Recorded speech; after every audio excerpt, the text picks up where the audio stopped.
महाशिवरात्रि पे उत्सव मुखरित भद्रक जिल्लार प्रसिद्ध शैवपीठ आरडीर बाबा आखंडलमणि मंदिर जागर यात्रा पे सकाळु लागिछि श्रद्धालुंक भिड़। भोर 4टारे मंदिर पहड़ खोलिबा परे समस्त नीतिकांति सरीथिला। राति 8टारू 12:30 मध्यरे समस्त प्रहर शेष हेब। राति 11:30 महाप्रभुंक सुनावेश दर्शन करि परिबे श्रद्धालु। आखंडलमणि पीठरे भोर 4:30 महादीप उठिब। श्रृंखलित दर्शन पाई मंदिर परिसर रे व्यापक व्यवस्था करा जायछि। अधिक सूचना पाई सीधासलख जिबा आरडी बाबा आखंडलमणि पीठरे अछंती हमर भद्रक ब्यूरो हेड नरेंद्र सामल। नरेंद्र, वर्तमान किभଳି देखुछंती परिवेश पूरापूरी आखंडलमणि पीठरे कोन रहिछि नीतिकांति वर्तमान कोन चालिछि एवं महादीप केतेबेले उठिबो?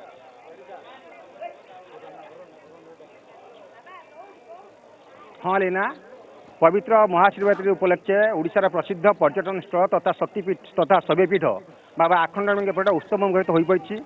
एठार सकाळु एपर्यंत हजार हजार श्रद्धालुंक भिड़ जमिटी सबुटी आध्यात्मिक परिवेश मध्य भक्त मैंने रही आम गहणे बर्तमान पूजक सेवायत अच्छा विभिन्न सेवा संगठन कर्मकर्ता मैंने अच्छा श्रद्धालु मैंने आप लक्ष्य कर श्रद्धालु मान जो बेरिकेड कर श्रद्धालु मान लंबा धाड़ी लगी पोखरी बुली बुली आसुँच तमाम पीठटी बर्तमान उत्सव मुखरित होती समस्त प्रतिक्रिया रही महादीप उठिब महादीप दर्शन करेंगे से जी संध्या पाखी आसूची श्रद्धालु मान भिड़ बढ़िया लगी जो मैंने उजागर रही प्रदीप प्रज्वलन करेंगे दीप जाइए बाबा निकट निजर मनस्कामना से आसगले पुकुर हाड़ी में बसीगले जगह नहीं गले दीप जाइए जिला तथा जिला बाहर हजार हजार श्रद्धालु भक्त मैंने एवं जोरदार भाव लगी। बर्तमान आम गहणे अच्छा सेवायत अच्छा जो नीतिकांत कथा आप पचारे जो बाबा जो नीतिकांति कौन रही महादीप केत उठब प्रहर केत आरंभ हम आम गहणे अच्छा सेवायत पचार बुझा केत प्रहर कार्यक्रम आरंभ हम और महादीप केत उठब कौन कौन सब प्रस्तुत कार्य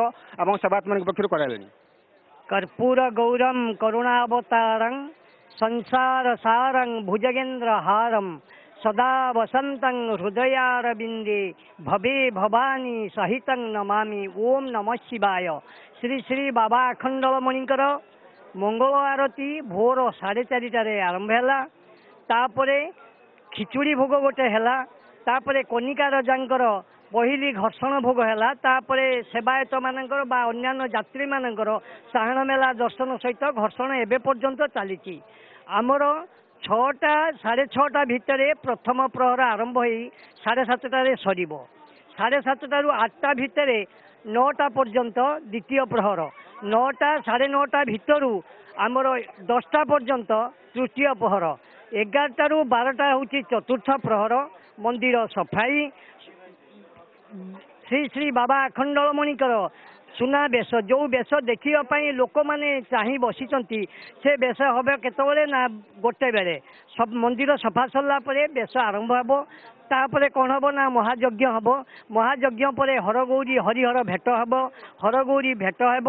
तापर कौन हम ना अग्नि प्रज्वलित हेब आमर जो सूर्याग्नि आसी रही दीप जो अखंड दीप आज माने आवाहन कालू जलुची से दीप दिवरु अग्नि जाई दीपम ज्योति परम ब्रह्मम दीपम ज्योति जनार्दनम दीपम ज्योति हरते पापम धूप दीप नमस्तुते। महाकाल महारुद्रंकर ये हूँ वर्षकर गोटे पर्व जहाँ मुक्तिर पथ हूँ कौन ना दीप दीप हूँ महादीप दीप तो अच्छी किंतु ये जो महादीप स्ट्रेट दीप ये दीप को देखापी लक्ष लक्ष श्रद्धालुंकर समागम होती। बाबा आखंडलमणि विश्वर कल्याण करंतु देशर मंगल करंतु एतिकी मोर प्रार्थना। आप शुणिपारे प्रहर कार्य ठीक 6 ରୁ 6:30 मध्य आरंभ हो 4 प्रहर हम 4 प्रहर समस्त नीतिकांति सरला सुनावेश हम सुनावेश पर महादीप उठापी समस्त प्रस्तुति चूड़ांत कलापर ठीक 4:30 कार्यक्रम हम और 5टार महादीप उठब।